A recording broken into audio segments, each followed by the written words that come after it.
하나님 말씀 전하겠습니다. 하나님 아버지 감사합니다. 우리 찬양대의 고백과 함께 늘 주님 앞에 깨어있고 우리의 마음 다한 사랑 아버지 앞에 드리게 하여 주옵소서. 이 시간에 주는 말씀을 듣고자 합니다. 우리에게 들려주시는 귀한 아버지의 음성, 그 말씀 따로 삶에 살게 하시고 그 삶을 살아가는 중 놀라운 하나님의 약속된 이야기들 우리 안에 펼쳐지고 이루어지게 하여 주옵소서. 예수 그리스도의 이름으로 기도합니다. 아멘. 이 아침에도 하나님의 귀한 은혜와 은총이 우리 안에 가득하시기를 예수님의 이름으로 축원합니다. 우리 마음으로요, 앞뒤 옆에 계신 분들과 함께 가장 밝은 웃음으로 참 잘 오셨습니다, 큰 은혜 받으시기 바랍니다라고 인사하겠습니다. 참 잘 오셨습니다, 큰 은혜 받으시기 바랍니다. 참 잘 오셨습니다, 큰 은혜 받으시기 바랍니다. 이제 서로를 보시고요, 이쪽은 저쪽을, 저쪽은 이쪽을 손을 들며 인사하겠습니다. 참 잘 오셨습니다, 큰 은혜 받으시기 바랍니다. 참 잘 오셨습니다, 큰 은혜 받으시기 바랍니다. 오래전 이탈리아 어느 시골에 마리오와 안세무로라는 두 친구가 있었습니다. 마리오에게는 어릴 적부터 꿈이 있었습니다. 나는 설교를 잘하는 대설교가가 될 거야. 이 꿈을 안고요, 수도원에 돌아가 신부님이 될 준비를 하였지요. 그러나 친구 안세무로는 수도원에 돌아가 또 부엌의 일을 하고 수도원의 이것저것 일들을 하는 종이 되었지요. 드디어 마리오는 공부를 마치고 신부님이 되었습니다. 마리오가 첫 번째 설교를 하게 된 전날 밤, 설레이는 가슴으로 복도를 거니고 있을 때 친구 안세무로가 이렇게 말해주었습니다. 마리오야, 마리오야, 너를 위해 기도하고 있다. 힘내, 힘내. 다음 날 마리오가 설교단에 올라갔을 때 안세무로는 한 구석에 앉아 열심히 친구를 위해 기도했지요. 설교는 대성공이었습니다. 점점 마리오는 유명해졌고요, 그럴수록 마리오와 안세무로의 거리는 멀어지기 시작했습니다. 마리오는 드디어 로마의 성 베드로 성당에서 설교하게 되었습니다. 평생에 한 번도 잊지 않을 기회, 아니 어찌 보면 마지막 기회인지도 모르는 그 베드로 성당의 그 설교를 앞두고요, 가슴이 두근두근 뛰기 시작했죠. 그런데 설교 당일날 이상하게도 힘이 나지 않습니다. 그러다 문득 자신이 있던 수도원에서 설교단에 올라갈 때마다 구석에서 고개를 숙이고 있던 친구, 기도하던 안세무로가 떠올랐지요. 마리오는 그날 설교를 어떻게 했는지 모르겠고요, 그 설교를 마치고 집에 돌아와 친구의 소식을 알아봅니다. 이미 헤어진 지가 너무 오래되어서 어떻게 되었는지 궁금하여 그 친구의 소식을 알아보았는데 안세무로는 바로 그날, 알아보는 그날 새벽 마리오를 위하여 기도하며 이 세상을 떠났다는 것입니다. 이미 떠나버린 친구의 방을 방문하고요, 그의 가난한 살림을 보았을 때 마리오의 가슴은 다시 뜨거워졌지요. 마리오는 안세무로의 무덤 앞에서 열심히 기도했습니다. 이것을 본 수도원 원장님 이렇게 물었지요. 마리오 신부님, 다시 유명한 설교가가 되려고 기도하셨나요? 아니요 신부님, 나도 친구 안세무로 같은 겸손한 사람이 되기 위하여 기도했습니다. 겸손은 참 신기합니다. 우리들이 삶을 살아가고 믿음의 길을 걸어가고 인생의 길을 걸어갈 때 겸손은 너무나도 신기한 능력이 있습니다. 겸손은 그 사람을 만나는 상대방에게, 사람에게, 그리고 하나님에게 큰 감동을 주는 것이 겸손한 사람입니다. 겸손한 사람을 만나면 감동을 받아요. 겸손한 사람과 함께 있으면 은혜를 받지요. 그리고 오랫동안 기억에 남게 하는 힘이 겸손에 있습니다. 또한 겸손은 이 땅에서 하늘 아버지와 연결시켜주는, 하늘 아버지와 우리를 연결시켜주는 아주 큰 능력이 겸손이지요. 겸손하면 하나님께서 그를 받으십니다. 하나님이 받으시는 사람, 겸손한 사람이지요. 겸손하면 하나님께서 더 큰 은혜를 그에게 주십니다. 한 은혜를 주시되 더 큰 은혜를 겸손한 사람에게 주신다는 것이지요. 겸손하면 하나님께서 그를 높여 존귀하게 만들어 주시지요. 하나님의 능력 있는 손 아래에서 겸손하시기를 주님의 이름으로 축복합니다. 오늘은요, 예수님의 마음 품기 5번째 시간입니다. 주님의 마음 겸손에 대한 말씀을 나누고 있습니다. 지금까지 다루었던 사람들의 겸손함, 첫 번째는 예수님이셨지요. 하나님이셨던 예수님의 겸손함, 이것입니다. 아버지의 말씀과 아버지의 뜻에 따라 자신을 비우고 낮추어 하나 되는 것. 우리 사람들과 하나 되셨던 예수님, 아버지의 말씀과 뜻에 따라 비우고 낮추어 하나됨, 그것이 예수님의 겸손함이었습니다. 두 번째는 어린아이의 겸손함을 배웠죠. 어린아이의 겸손함. 아이가 자신의 부모님만을 의지하며 살듯이 하나님만을 전적으로 의지하며 살아가는 인생, 그것이 바로 아이의 겸손함입니다. 지난주에 배웠던, 우리 말씀 찾았던 사도 바울 선생님의 겸손함, 모든 것이 하나님의 은혜임을 인정하며 은혜라고 고백하는 바울 선생님, 은혜입니다. 은혜입니다. 은혜입니다. 은혜라고 고백하며 은혜를 사모하고 은혜를 원했던, 은혜와 함께 살아갔던 그 인생, 바로 은혜를 함께 살아가는 그것이 바로 바울 선생님의 겸손함이었지요. 이 시간은요, 사도 베드로 선생님의 겸손함입니다. 사도 베드로 선생님의 겸손함, 우리 8절의 말씀을 같이 읽어보겠습니다. 8절의 말씀, 베드로 선생님의 겸손함에 집중하여 8절 읽어봅니다. 읽습니다. 시몬 베드로가 예수의 무릎 아래에 엎드려 이르되 주여 나를 떠나소서, 나는 죄인이로소이다 하니. 아멘. 사도 베드로 선생님의 겸손함 어떤 것일까요? 8절에 보니까 이렇게 고백하지요. 나는 죄인입니다. 나는 죄인입니다. 하나님 앞에 내가 누구인지를 정확히 아는 것, 이것이 베드로 선생님의 겸손함입니다. 하나님 앞에 우리는 누구일까요? 하나님 앞에 우리는 어떤 존재일까요? 하나님 앞에 내가 누구인지를 정확히 아는 것, 이것이 베드로 선생님을 통하여 보여주는 겸손함이지요. 베드로 선생님 있는 이곳은 게네사렛 호숫가입니다. 갈릴리 바다라고 그러지요. 디베라 바다라고도 부릅니다. 팔레스타인에서 가장 소금기, 가장 짠 호수이며 수심이 얕은 곳은 20m, 깊은 곳은 약 200m가 됩니다. 주변은요, 높은 산들이 둘러져 있어서 바다 한가운데서는 종종 예상하지 못했던 광풍, 돌풍이 불고요, 호수 안에는 다양하며 풍족한 물고기들이 있어 어부들이 그 주변에 많이 삽니다. 여기서 잡히는 고기들은요, 예루살렘과 로마로 전부 다 수출되기에 어부들의 삶은 다른 지역에 비해 풍족했습니다. 이 바다에서 시몬이 물고기를 잡고 있었지요.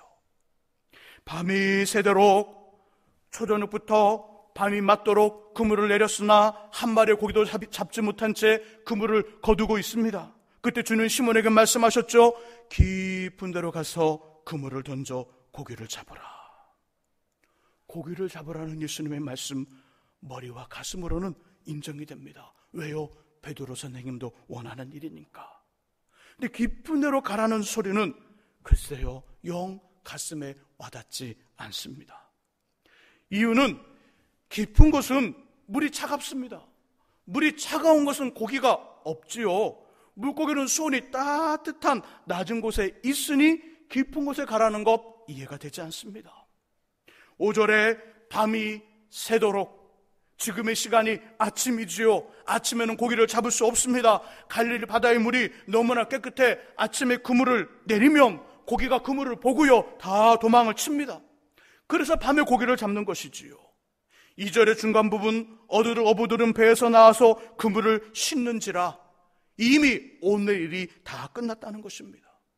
그물을 거두어 씻은 다음에 다시 그물을 내리는 것, 그것도 바로 앞에 있는 작은 물고기를 잡는 것이 아니라 멀리 있는 고기를 잡기에 그물을 다시 내리는 것은 큰 손해가 있기에 그렇게 하지 않습니다. 더군다나 베드로는 이 바다에서 평생 물고기를 잡은 베테랑급 어부입니다. 뼈가 굵었습니다. 이 자리에서 손에 굳은 살이 배겼지요. 하지만 지금 말씀하시는 예수는 직업이 목수입니다. 목수, 나무를 가지고 일하는 사람입니다. 그러니 물고기를 잡는 것과는 거리가 멀어도 너무 멀지요. 이 모든 이유를 극복하고요, 주님의 말씀에 의지하여 깊은 곳에 그물을 내렸습니다. 내렸더니요, 그물이 찢어지며 곁에 있던 다른 친구의 배에도 가득히 넣을 정도의 많은 물고기를 잡았습니다. 그때 베드로 예수님 앞에 무릎을 꿇고요, 이렇게 고백합니다. 다 같이 해보겠습니다. 시작. 주여, 나를 떠나소서. 나는 죄인이로소이다. 아니요, 좀 부족하네요. 영혼을 실어서 다시 한번 해보죠. 영혼을 실어서 한 목소리로 시작. 주여, 나를 떠나소서. 나는 죄인이로소이다. 나는 죄인입니다. 죄인. 첫 번째, 하나님 앞에 우리의 존재는 무엇일까요? 우리는 죄인입니다. 죄인.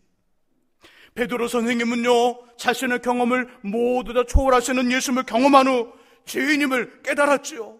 맞습니다. 제가 죄인이니 저를 떠나소서. 바울 선생님은요, 자신 안에서 일어나는 갈등, 원하는 것은 하지 않고 도리어 미워하는 것을 하는 갈등, 선을 원하나 원하는 선대로 행하지 않는 갈등, 선과 악이 자신 안에 함께 있는 갈등, 그래서 선한 쪽인 하나님의 법을 행하려 하면 육신의 죄의 법이 이것을 막고요, 육신을 쫓아 죄를 범하려 하면 하나님의 법이 이것을 막는 갈등. 그러기에 나는 공고한 사람이로다 말하며 죄인임을 고백합니다. 베드로 선생님도 죄인이라고 고백하지요. 바울 선생님도 죄인이라고 고백하지요. 구약 성경의 욥은요, 긴 시간의 환난과 어려움을 경험한 후 내가 주님을 지금까지 귀로만 들었는데 이제는 죄와 티끌 가운데서 회개하는 죄인입니다. 욥기 42장 5절 6절, 욥기 마지막 장에서 이렇게 말합니다. 저는 고1에서 고2로 넘어가는 겨울방학의 어느 추운 목요일 새벽을 기억하고 있습니다. 그때 한국교회는요, 지금보다 열심히 더 많았지요. 연말, 연초, 추석과 구정설이 되면 전국의 기도원마다 인산 이내에 하나님께 기도하며 한 해를 마무리 짓고 새해를 준비하기에 기도원에 갔었습니다. 저도 그 사람들 중 한 사람으로 기도원 집회에 참석했었지요. 그날 추운 목요일 새벽에 저는 저를 찾아와 만나주신 하나님을 경험했습니다.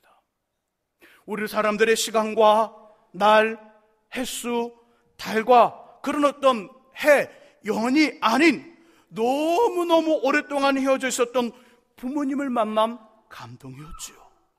너무 오랜 시간 동안, 너무 오랜 기간 동안 아버지 어머니를 못 만났습니다. 어떻게 헤어졌는지 모르는데 헤어진 부모님을 너무나도 긴 시간 동안 만나지 못하다가 이제 만난 것 같은 그런 감동이었지요. 주체할 수 없는 눈물과 복받쳐 올라오는 기쁨과 감격, 동시에 제가 도저히 품을 수 없는 크고 거룩한 존재 앞에 저의 의소함과 초라함을 느꼈고요.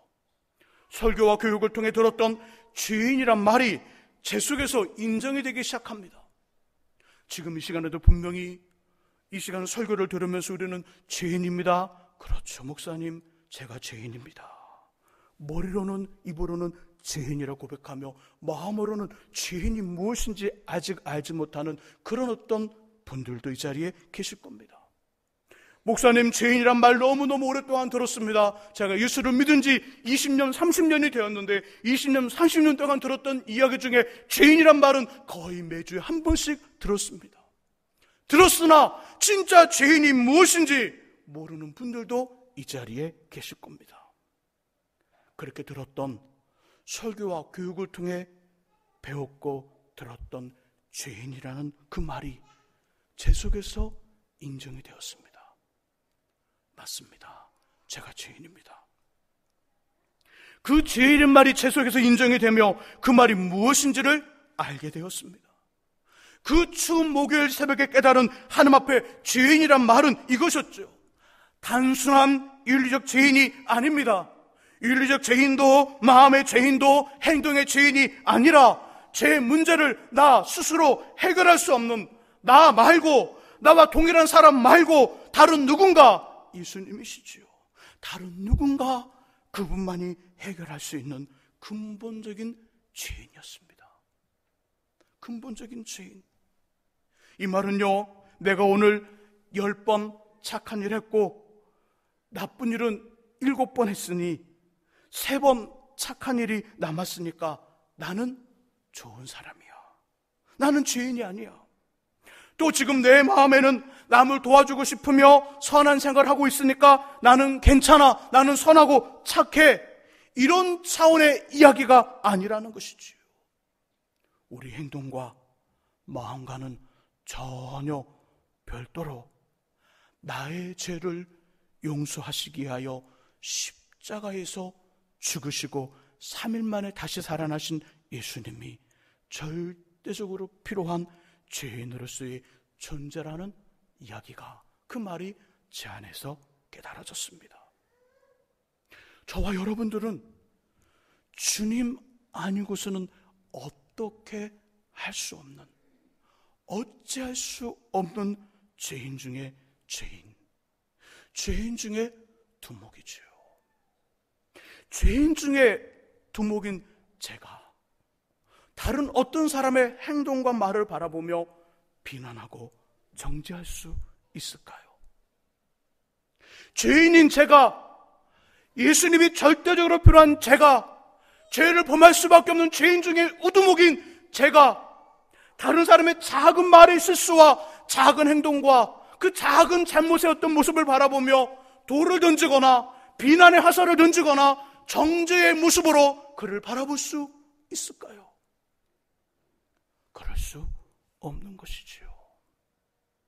저는 죄인이기에 다른 사람의 실수도, 다른 사람의 작은 허물도 품고 이해하고 알 수 있고 용서할 수 있습니다. 왜요? 저도 동일한 사람이니까.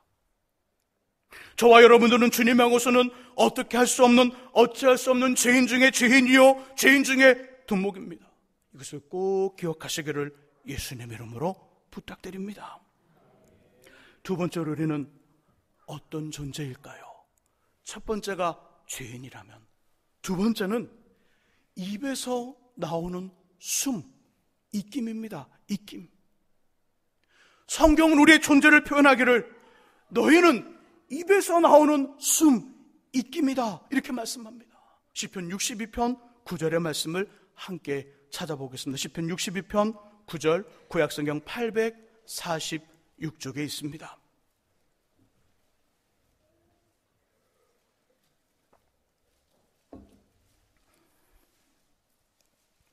시편 62편 9절의 말씀 읽으시면서요, 우리가 무엇인지를 찾아보시기 바랍니다. 우리가 무엇인지를 62편 9절의 말씀 같이 읽습니다. 우리 화면에도 나옵니다. 찾으신 분들은 성경을 읽으시고요, 못 찾으신 분은 화면을 보시기 바랍니다. 같이 읽습니다. 아, 슬프도다. 사람은 입김이며 인생도 속임수이니 저홀에 달면 그들은 입김보다 가벼우리로다. 아멘. 자, 우리는 무엇일까요? 우리는 입김, 맞습니다. 입에서 나오는 숨, 입김이지요.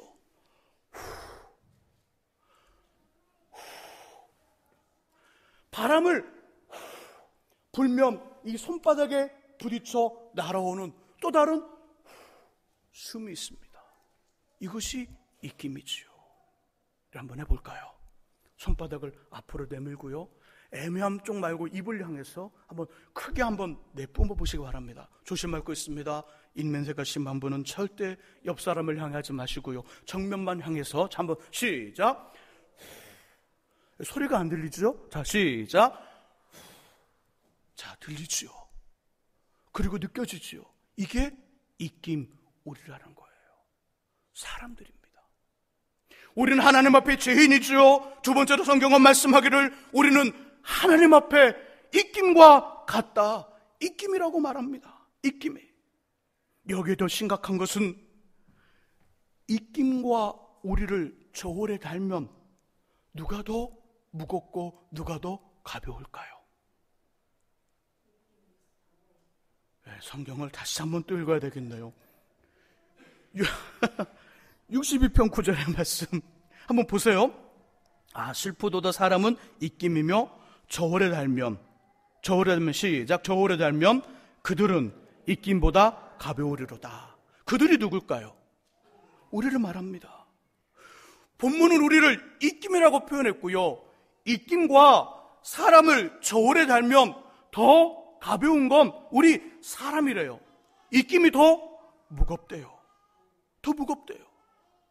더 비극적인 건 뭘까요? 더 비극적인 건 뭐냐면 이것이지요. 더 심각한 것은 저와 여러분들의 인생이 수고하고 애를 쓰며 땀 흘리는 삶이 아무것도 남지 않는 뭐와 같다고요? 아니요. 우리 인생은 뭐라고요? 9절에 보니까 속임수래요. 속임수. 우리가 입김보다 더 가볍고요, 우리 인생과 삶이 속임수래요. 속임수. 거짓이래요. 거짓. 슬프도다 사람은 입김이며 인생도 속임수이니 저울에 달면 그들은 입김보다 가벼우리로다. 이 말이 도대체 무엇을 의미할까요? 시니까 그 속에 의미가 있을 거예요. 의미가. 우리 사람들과 우리의 삶에 의미를 둘 수 없다는 겁니다. 우리 사람에게 가치를 두고 살아갈 수 없다는 것이지요. 우리 인생과 삶에, 그리고 어떤 사람들에게 우리 마음을 두고 살 수 없다는 것이지요. 사람은 어떤 존재일까요? 내 옆에 있는 사람은 마음을 두고 살아가는, 마음을 두고 그 사람을 의지하며 살아가는 존재로 있는 것이 아니라 말씀을 이루라고, 하나님이 사랑하고 섬기며 아끼며 기도해 주라는 그 말씀을 이루고자 있는 그런 존재가 사람입니다.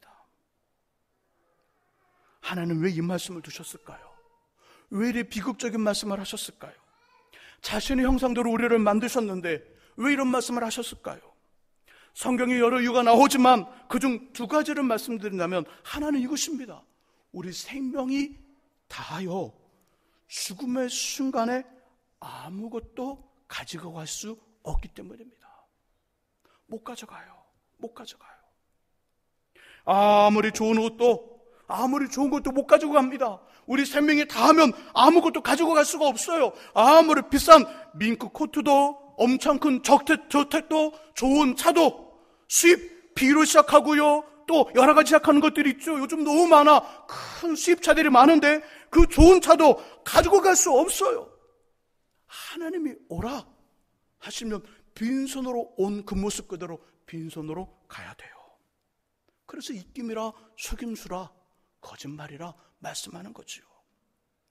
제가 시편 49편 9절과 10절, 11절, 17절을 읽어보겠습니다. 이와 관련된 말씀이지요. 잘 들어보시기 바랍니다. 시편 49편 9절과 10절, 11절, 17절입니다. 그가 영원히 살아서 죽음을 보지 않을 것인가? 그러나 그는 지혜 있는 자도 죽고 어리석고 무지한 자도 함께 망하며 그들의 재물은 남에게 남겨두고 떠나는 것을 보게 되리로다. 그러나 그들의 속 생각에 그들의 집은 영원히 있고 그들의 거처는 대대에 이르리라 하여 그들의 토지를 자기 이름으로 부르도다. 그가 죽음에 가져가는 것이 없고 그 영광이 그를 따라 내려가지 못함이로다. 돈이 많은 사람을 예를 들어 설명합니다. 입김과 속임수 같은 인생을 말하기를, 돈이 많은 어떤 사람이 있었는데 그는 그것이 영원할 것이라 생각하여 땅도 사고요, 집도 장만하여 자신의 이름으로 부른다는 것이지요. 누구누구의 땅, 누구누구의 집, 누구누구의 건물, 누구누구의 무엇. 그런데 그가 죽음으로 가지고 가는 것이 없더라. 성경은 가지고 간 것이 없더라. 그리고 남겨진 이것들이 내가 돈을 주고 샀으니까 이것들이 말하기를 저 사람이 주인이야. 그러면서 주인이라고 말하며 이것들이 따라오지 않더라. 내가 가져가지도 못하고 이것들이 따라오지도 않더라. 이 말씀을 합니다. 슬프고 슬픈 이야기지만 우리에게 있는 좋은 것 가지고 갈 수 없습니다. 좋은 기술, 좋은 지식, 좋은 지혜, 힘있는 세상의 권력과 물질, 주변에 괜찮은 사람들, 하나님께서 오라 하시면 미련 없이 모두 놔두고 가야 하지요. 가지고 갈 수 없습니다. 또한 남겨진 그것, 우리의 뜻과는 전혀 다르게 쓸 수 있습니다. 저에게는 오랜 시간 동안 성경을 읽고 묵상하며 나름대로 정리한 자료들이 꽤 있습니다. 자료들이 있습니다. 이 성경책에는 그 자료의 일부가 곳곳에 기록되어 있지요. 하지만 때가 되어 제가 죽으면 이것 어떻게 될까요? 저의 아이들이, 그럼 저보다 더 늦게 돌아가시는 저의 가족들이 제 간에, 제 가슴에 이렇게 꼭 붙이고 테이프로 붙여서 떨어지지 않게 해줄까요? 그런다고 저는 썩는데 이 책은 그대로 썩어서 저와 함께 같이 갈까요? 하나님 앞에, 하나님 제가 성경을 얼마나 많이 연구했는지 한번 보세요. 여기도 한번 봐보세요. 빽빽하죠? 꺼무잡죠? 우와, 여기 한번 봐보세요. 하나님 이거 대단하죠? 그런 하나님이 저를 바라보시면 뭐라고 그럴까요? 성경을 직접 기록하신 하나님이, 야, 이 부분은 틀린 것 같다, 그렇게 말씀하지 않을까요? 가지고 갈 수가 없어요. 못 가져간다는 거예요. 가지고 가지 못합니다. 그냥 놔두고 가야 돼요. 그리고 만일 저희 아이들 중에 아무도 하나님께 목회자로 부름을 받지 않는다면, 붙지 않는다면 이 자료는 아무런 소용이 없을 겁니다. 아버지가 물려준 일품으로는 의미가 있을지 모르지만 제가 집에 가보로 하라고 물려줬을까요? 혹시 목회할 녀석이 있으면, 목회할 사람이 있으면 주고 가면, 아빠가 이렇게 읽으면서 이 부분 있었네, 다른 책을 찾아보면 이런 말씀이네, 이렇게 하라고 남겨놨을 텐데. 그럼 유품으로 생각한다면, 여러분 유품 어떻게 하세요? 여러분의 유품, 어머니 아버지 유품들 그냥 장롱 속에 넣어놓죠. 장롱 속에 넣어놓는 거예요. 제가 장롱 속에 넣어놓으라고 한 20년 30년 동안 공부하면서 연구하면서 이렇게 놔뒀을까요? 아니지요. 저의 뜻과는 전혀 안 맞게 쓰일 수 있다는 겁니다. 저만이 그럴까요? 여러분들의 좋은 것들도 그렇게 됩니다. 그러게 하나님은요, 우리를 영원히 남지 않는 속임수와 같은 입에서 나오는 숨 입김이라고 하시는 것이지요. 또 다른 이유는요, 우리 홀로 혼자는 안 되고요, 하나님으로만 되기 때문이지요. 베드로 선생님은 예수 그리스도 안에 있는 저와 여러분들을 택하신 족속, 왕같은 제사장, 거룩한 나라, 그의 소유된 백성, 주님의 긍휼하심 받은 사람들이라고 이야기합니다. 솔로몬은요 이렇게 말했습니다. 이 땅의 모든 것이 헛되고 헛되면 헛되다라는 그 말한 솔로몬 왕은요, 이 헛됨을 극복하는 방법으로 하나님을 경외하며 그분의 말씀에 순종하라고 전도서 12장 마지막 13절에서 말씀하고 있습니다. 무슨 말일까요? 입김을 극복하는 방법을 말해주는 거예요. 입김과 속임수와 같은 방법을 극복하는 방법, 헛되다라는 그 고백을 하지 않게 하는 방법, 바로 하나님이어야 된다는 것이지요. 하나님 없이 우리 혼자는 안 되고요, 하나님이어야 되며 하나님이면 된다는 것이지요. 하나님이면 된다는 것이지요. 하나님이면 돼요. 하나님이면 거짓말과 같은 속임수와 같은 입김의 인생을 극복할 수 있고요, 의미롭게 살아갈 수 있어요. 그러므로 하나님 없이는 안 되기에 우리를 거짓말과 같은 입에서 나오는 숨 입김이라고 하시는 겁니다. 이런 우리에게 있는 몇 가지 괜찮은 이유로 인해 교만하거나 머리를 들 수 없는 것이지요. 괜찮은 사업장을 가지고 계십니까? 괜찮은 직장에 다니시나요? 괜찮은 직업을 가지고 계십니까? 괜찮은 학교를 졸업하셨나요? 괜찮은 기술과 괜찮은 지식, 지혜, 경험, 노하우를 가지고 계십니까? 그래도 우리는 어찌할 수 없는 죄인이며 속임수, 거짓말과 같은 입에서 나오는 숨입김입니다. 이것을 잊지 않도록 가슴에 깊게 깊게 새겨놓으시고요. 전문적인 일을 하시는 분들은 그렇지 않은 일반의 사람들에게 머리를 들지 말고요, 겸손함으로 따뜻하게 대해주시기를 주님의 이름으로 축복합니다. 힘을 가진 회사의 사장님들은요, 직원들을 향하여 보이지 않는 우월감으로 마음을 높이지 말고요, 겸손함으로 함께 하시고요.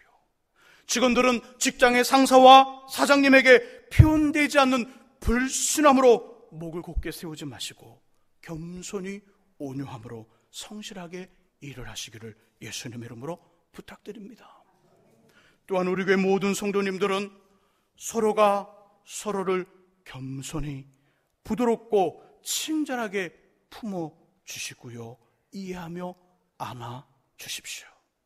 그래서 겸손한 사람들에게 주시는 하나님의 큰 복과 큰 은혜가 우리들 안에 가득하시기를 예수님의 이름으로 축원합니다. 기도하겠습니다. 하나님 아버지, 우리는 어찌할 수 없는, 또 어떻게 할 수 없는 죄인이요, 속임수와 거짓말 같은 인생을 살아가는 입에서 나오는 숨입김이라고 성경은 말씀하고 있습니다. 그러게 하나님만을 바라보게 하시고 우리 연약하고 우리의 부족한 모습을 바라보고 철저히 주님 앞에 겸손히, 사람들 앞에 겸손히 살아가는 우리 모두가 되게 하여 주옵소서. 예수 그리스도의 이름으로 기도합니다. 아멘.